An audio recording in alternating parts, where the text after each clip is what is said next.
সিনেমাতে আসলে এখনো জানি না কবে আসবে। It's very unpredictable.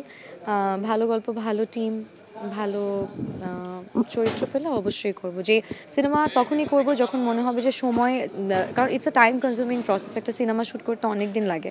আর আমাকে যেই ভালোবাসাটা নাটকে মানুষ দিয়েছে, সো ওই অ্যাকসেপ্টেন্সটা আমি সিনেমা করলেও চাই। এমন গল্প বা এমন চরিত্র করতে চাই যেই চরিত্রটা মানুষ, আমি যখন থাকবো না ইন্ডাস্ট্রিতে তখনও যেন মনে রাখে।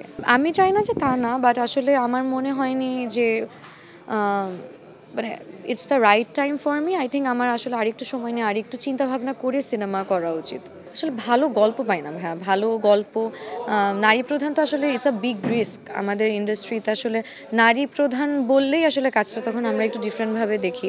তখন আসলে আমাদের একটু দেখার আগ্রহও কমে যায়। এটা ইটস ভেরি ট্রু। তো ওই জায়গা থেকে আমার কাছে মনে হয় যে একটু কনভিন্সিং স্টোরি পেলেই তখন আসলে একটু করতে চাই। এমন কোনো চরিত্র করতে চাই না যেটা আসলে পুল অফও করতে পারবো না। দুইটাই আসলে দরকার, মানে ফেমও দরকার আপনার, অ্যাট দ্য সেম টাইম আপনাকে যেটা বললাম যে ফেম তো আসলে 2 দিনেই পাওয়া যায়, কিন্তু আপনি যদি অনেক বছর সাস্টেইন করতে চান, প্রত্যেককেই দেখবেন আসলে অনেক স্ট্রাগল, অনেক পরিশ্রম অ্যান্ড ট্যালেন্টের পর এত দূর আসছে। সো আমাকে সবসময় মনে হয় যে সফলতা পাওয়া যত সহজ, সফলতা মেনটেন করা ততটাই ডিফিকাল্ট। তো আমি দেখি কত দূর আসলে যাওয়া যায় ক্যারিয়ারে।